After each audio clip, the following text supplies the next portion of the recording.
नमस्कार। तो दोस्तों, स्वागत है आपका अभी तक की सबसे महत्वपूर्ण और बड़ी खबरों में। दोस्तों, आज मैं आपको बताने वाली हूँ, गांव वालों ने कहीं टेंट लगाकर तो कहीं स्कूलों में क्वारंटाइन सेंटर बनाए। और जानेंगे औरैया में कैसे हो गई 24 मजदूरों की मौत। साथ ही जानेंगे कौन से राज्य को मिला 10 दिन में शराब पर 70 करोड़ का कोरोना टैक्स। और जानेंगे कैसे हुआ पाकिस्तान का पानी रोकने का रास्ता साफ। और अभी अभी खबर निकल कर आ रही है, चक्रवर्ती तूफान एम्फान से 8 राज्यों को अलर्ट। और साथ में जानेंगे बंगाल में एक राष्ट्र एक राशन कार्ड को ममता का ना। आइए जानते हैं सभी खबरें विस्तार से। औरैया में एक ट्रक ने दूसरे खड़े ट्रक में टक्कर मारी। दोनों में मजदूर सवार थे। 24 की मौत। बिहार, झारखंड और बंगाल के रहने वाले। उत्तर प्रदेश के औरैया जिले में शनिवार सुबह 3:30 बजे हाईवे पर एक ट्रक ने दूसरे ट्रक को टक्कर मार दी। इसमें 24 मजदूरों की मौत हो गई। कानपुर रेंज के आईजी मोहित अग्रवाल ने बताया कि 35 लोग जख्मी हुए। इनमें से 20 को जिला अस्पताल, जबकि गंभीर रूप से जख्मी 15 लोगों को सैफई मेडिकल कॉलेज में भर्ती कराया गया। हादसा औरैया के पास सिरुहलिया क्षेत्र में एक ढाबे के पास हुआ। पुलिस ने बताया कि दोनों ट्रक में मजदूर सवार थे। दिल्ली से आया ट्रक ढाबे के पास रुका था। कुछ लोग चाय पी रहे थे, तभी राजस्थान से आ रहे ट्रक ने उसमें टक्कर मार दी। इसमें चूना भरा हुआ था और 30 मजदूर सवार थे। चश्मदीदों ने बताया कि हादसा राजस्थान से आ रहे ट्रक ड्राइवर की झपकी लगने से हुआ। टक्कर के बाद दोनों ट्रक पलट गए। चूने की बोरियों में मजदूर दब गए। देश में कोरोना से 107 दिनों में 2500 मौत, जबकि टीबी और प्रेगनेंसी के दौरान हर दिन 1000 से ज्यादा मौतें होती हैं। मलेरिया में भी एक दिन में 500 जाने जाती हैं। कोरोना महामारी से बचने के लिए भारत में 25 मार्च से लॉकडाउन है। 52 दिन गुजर चुके हैं, लेकिन कोरोना के मामले हर दिन बढ़ते जा रहे हैं। अब तक देश में 80,000 से ज्यादा मामले सामने आ चुके हैं और 2500 से ज्यादा मौतें भी हो चुकी हैं। मौतों का यह आंकड़ा हर दिन बढ़ रहा है, लेकिन कुछ बीमारियां ऐसी भी है जिनमें हर साल इससे कहीं ज्यादा मौतें होती हैं। गांव वालों ने कहीं टेंट लगाकर तो कहीं स्कूलों में क्वारंटाइन सेंटर बनाए। संजय हफ्ते भर पहले मुंबई से अपने गांव भटगवा पहुंच चुके हैं, लेकिन अब तक उन्हें घर के दर्शन नहीं हुए। घर वालों और गांव वालों ने उन्हें 14 दिन क्वारंटाइन सेंटर में रहने को कहा। दरअसल इस गाँव में कई लोग कामकाज के लिए बाहर ही मजदूरी करते हैं। लॉकडाउन के बाद जब यह गाँव लौटने लगे तो गाँव वालों ने एहतियात के तौर पर एक प्राइमरी स्कूल में क्वारंटाइन सेंटर बना दिया। अब जो भी प्रवासी मजदूर अपने घर लौटता है, उसे पहले इसी सेंटर में 14 दिन गुजारने पड़ते हैं। दिल्ली वालों ने 10 दिन में शराब पर दिया 70 करोड़ कोरोना टैक्स। दिल्ली वालों ने बीते 10 दिन में शराब पर 70 करोड़ रुपए का विशेष कोरोना टैक्स दिल्ली सरकार को दिया है। वहीं इसी बीच 170 करोड़ रुपए की शराब दिल्ली में बिकी है। लॉकडाउन 3 में सरकार ने 4 मई से सीमित संख्या में शराब की दुकानें खोलने की इजाजत दी थी। पाकिस्तान का पानी रोकने का रास्ता साफ। उज परियोजना की संशोधित डीपीआर मंजूर। प्रदेश की पहली बहुउद्देशीय उज परियोजना की संशोधित डीपीआर को केंद्रीय सलाहकार समिति ने मंजूरी दे दी। नई डीपीआर की मंजूरी से अब पाकिस्तान का पानी रोकने का रास्ता भी साफ हो गया। डोभाल की कूटनीति का बड़ा कमाल। म्यांमार ने भारत को सौंपे 20 खूंखार आतंकी। आतंकवाद के खिलाफ लड़ाई में एक बड़ी कामयाबी मिली। समाचार एजेंसी ANI के मुताबिक म्यांमार सरकार ने 22 आतंकियों को भारत सरकार को सौंपा। इन आतंकियों को मणिपुर पुलिस और असम पुलिस के हवाले किया गया। सूत्रों की माने तो इसके पीछे NSA अजीत डोभाल ने बड़ी भूमिका निभाई। पूरा ऑपरेशन उनकी निगरानी में संचालित हुआ बताया जा रहा है। म्यांमार आतंकवाद के खिलाफ लड़ाई में पहले भी भारत सरकार को सक्रिय सहयोग देता रहा। आने वाला है चक्रवर्ती तूफान एम्फान। 8 राज्यों में अलर्ट। तेज हवाओं के साथ हो सकती है भारी बारिश। कोरोना वायरस महामारी के बीच मौसम विभाग की एक चेतावनी ने 8 राज्यों और केंद्र शासित प्रदेश की चिंता बढ़ा दी। दरअसल मौसम विभाग ने जानकारी दी है कि आज शाम 16 मई को बंगाल की खाड़ी में एक चक्रवर्ती तूफान एम्फान आएगा, जिसके चलते अंडमान निकोबार, ओडिशा और पश्चिम बंगाल में भारी बारिश हो सकती है। इस चक्रवर्ती तूफान के असर के चलते देश के 8 राज्यों और केंद्र शासित प्रदेशों में भारी बारिश और तेज हवाएं चल सकती हैं।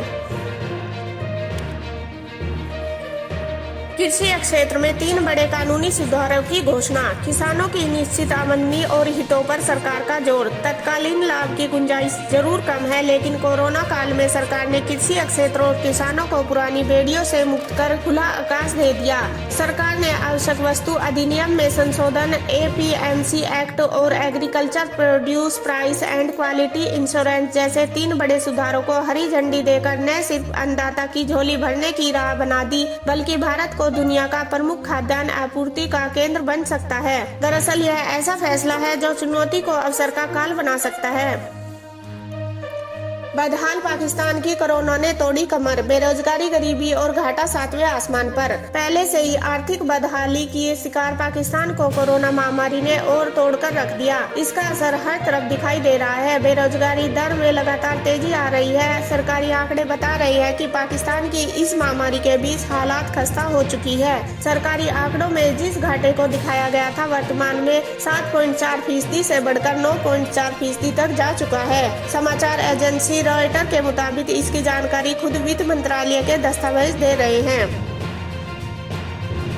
ट्रस्टों से सोना लेने के बयान पर घिरे पृथ्वीराज चौहान, सोशल मीडिया पर हुई किरकिरी, अब सफाई दी। महाराष्ट्र के पूर्व मुख्यमंत्री और कांग्रेस नेता पृथ्वीराज चौहान ने कोरोना संकट के दौरान देश के सभी धार्मिक ट्रस्टों में रखे सोने के भंडार का इस्तेमाल करने वाले बयान पर सियासत तेज हो गई। इस बयान को लेकर भाजपा अब चौहान पर हमलावर है। भाजपा प्रवक्ता संबित पात्रा ने कांग्रेस की तुलना मुगल आक्रमणकारियों से की है। आयुष्मान भारत किसान सम्मान निधि के बाद अब बंगाल में एक राष्ट्र एक राशन कार्ड को ना।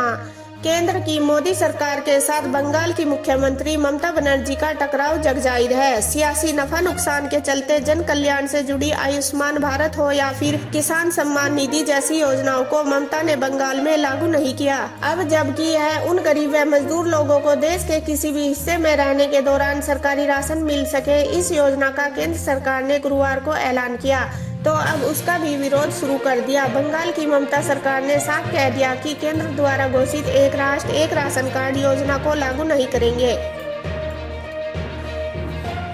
श्रमिक स्पेशल ट्रेनों को लेकर केंद्र व छत्तीसगढ़ सरकार के बीच जंग, जाने क्या है पूरा मामला। देश के अलग अलग राज्यों में कोरोना वायरस के प्रसार के कारण लगे लॉकडाउन में फंसे श्रमिकों के लिए चलाई जा रही श्रमिक स्पेशल ट्रेनों को लेकर फिर राजनीति गरमाने लगी। केंद्र और छत्तीसगढ़ सरकार के बीच अब सोशल मीडिया पर आरोप प्रत्यारोप शुरू हो गए। इसकी शुरुआत केंद्रीय रेल मंत्री पीयूष गोयल के एक ट्वीट से हुई। इसमें गोयल ने छत्तीसगढ़, राजस्थान, बंगाल और झारखंड सरकार पर श्रमिक ट्रेनों को अनुमति नहीं देने का आरोप लगाया। इस पर छत्तीसगढ़ के सीएम भूपेश बघेल ने पलटवार कर रेल मंत्री पीयूष गोयल के बयान को तथ्यहीन बताया। कहा कि हम तो 30 ट्रेनें मांग रहे हैं, अब तक 14 की ही अनुमति मिली है। चीन के खिलाफ ट्वीट पर कांग्रेस पार्टी ने दिखाई नाराजगी, अधीर रंजन को डिलीट करना पड़ा ट्वीट। अक्सर ही संसद के भीतर और बाहर अपने बयानों को लेकर सुर्खियों में रहने वाले लोकसभा में कांग्रेस संसदीय दल के नेता अधीर रंजन चौधरी के सुर इन दिनों बदले बदले नजर आ रहे हैं। उनके बदले सुर से शायद कांग्रेस शीर्ष नेतृत्व परेशान है। यही वजह है कि जब बंगाल के सांसद अधीर चौधरी ने चीन को लेकर ट्विटर पर कुछ लिखा तो कांग्रेस नेतृत्व को यह बात रास नहीं आई और तत्काल कांग्रेस नेतृत्व ने इसके इस बयान से पल्ला झाड़ लिया। विवाद को बढ़ता देख अधीर रंजन चौधरी ने अपना ट्वीट डिलीट कर दिया। अधीर रंजन चौधरी ने पिछले हफ्ते उत्तरी लद्दाख और सिक्किम में भारतीय सैनिकों के साथ चीनी सैनिकों की हुई झड़प के बाद विवादित बयान देते हुए चीन को जहरीला सांप बता दिया। पाकिस्तान के सिंध प्रांत में बड़े नेताओं की मौजूदगी में हिंदू जोड़े का जबरन धर्म परिवर्तन। पाकिस्तान में धार्मिक असहिष्णुता की एक और घटना सामने आई। सिंध प्रांत के नवाबशाह की स्थानीय मस्जिद में एक हिंदू जोड़े को जबरन इस्लाम धर्म कबूल करा दिया गया। स्थानीय मीडिया के अनुसार मस्जिद में इमाम हामिद कादिर ने हिंदू जोड़े का धर्म परिवर्तन कराया। इस दौरान बरेलवी आंदोलन के प्रतिनिधि और पाकिस्तान में मुस्लिम धार्मिक संगठन जमात अहले सुन्नत के नेता भी मौजूद थे। धर्म परिवर्तन के बाद नए जोड़े को नगद राशि भी दी गई। घर वापसी का इंतजार और बढ़ेगा। स्पेशल ट्रेनों में निर्धारित से 10 गुना तक अधिक वेटिंग। देश भर में चल रही 30 स्पेशल ट्रेनों के लिए शुक्रवार से वेटिंग टिकट मिलना शुरू हो गया, लेकिन IRCTC ने निर्धारित वेटिंग से 10 गुना अधिक तक वेटिंग टिकट बुक किए। फिलहाल केवल ऑनलाइन टिकट ही बुक हो रहे हैं और IRCTC हर टिकट पर 30 रुपए सर्विस चार्ज भी ले रहे हैं। IRCTC का कहना है कि बुकिंग के दौरान वेटिंग तय सीमा को पार कर जाता है और पैसा कट जाता है, इसलिए वेटिंग टिकट देना पड़ रहा है। रेलवे बोर्ड के अधिकारियों का कहना है कि पहले दिन यह समस्या आई है, समाधान निकल रहे हैं। 45.93 लाख संक्रमित, भारत को वेंटिलेटर देगा अमेरिका। ट्रंप ने कहा, संकट के दौर में मोदी के साथ मिलकर कोरोना को हराएंगे। दुनिया में अब तक 45,93,285 लोग संक्रमित हो चुके, 17,38,166 ठीक हो चुके हैं। मौतों का आंकड़ा 3,06,376 पर पहुंच गया है। अमेरिकी राष्ट्रपति डोनाल्ड ट्रंप ने कहा है कि हम अपने दोस्त भारत को वेंटिलेटर देंगे। महामारी के दौर में अमेरिका भारत और नरेंद्र मोदी के साथ खड़ा है। हम कोरोना की वैक्सीन तैयार करने के लिए भी कंधे से कंधा मिलाकर काम कर रहे हैं। दोनों देश मिलकर इस अदृश्य दुश्मन को हराएंगे। एग्री इंफ्रास्ट्रक्चर पर खर्च कर स्थानीय बाजारों को ग्लोबल लेवल पर कंपटीशन के लिए तैयार करने की सरकार की योजना। 20 लाख करोड़ रुपए के पैकेज के तीसरे दिन वित्त मंत्री ने एग्रीकल्चर से जुड़े कई सेक्टर पर फोकस किया। इसके तहत इंफ्रास्ट्रक्चर सेक्टर को 1 लाख करोड़ रुपए देने का ऐलान किया गया। इस पैसे से स्थानीय बाजारों को वैश्विक स्तर पर प्रतिस्पर्धा के लिए तैयार किया जाएगा। इसको हम समझने की कोशिश करते हैं। माइक्रो फूड इंटरप्राइजेज के लिए 10,000 करोड़ रुपए का पैकेज, 2 लाख इकाइयों को मिलेगा लाभ। हर्बल खेती को दिए 4,000 करोड़। सरकार द्वारा 20 लाख करोड़ रुपए के आत्मनिर्भर भारत अभियान पैकेज का आज वित्त मंत्री निर्मला सीतारमण ने तीसरा ब्रेकअप दिया। उन्होंने सूक्ष्म खाद्य प्रसंस्करण इकाइयों या माइक्रो फूड इंटरप्राइजेज के लिए 10,000 करोड़ रुपए की योजना का ऐलान किया। इस स्कीम से प्रधानमंत्री के विजन लोकल के लिए वोकल और लोकल से ग्लोबल को प्रमोट किया जाएगा। इसके साथ सरकार ने हर्बल खेती को बढ़ावा देने के लिए 4,000 करोड़ आवंटित करने की भी घोषणा की। ये थी अभी तक की ताजा खबरें। देश दुनिया की ताजा खबरें जानने के लिए मेरा चैनल अभी सब्सक्राइब कर ले। मिलते हैं अगली वीडियो में। सावधान रहिए, सुरक्षित रहिए और देखते रहिए वायरल हिंदी न्यूज। धन्यवाद।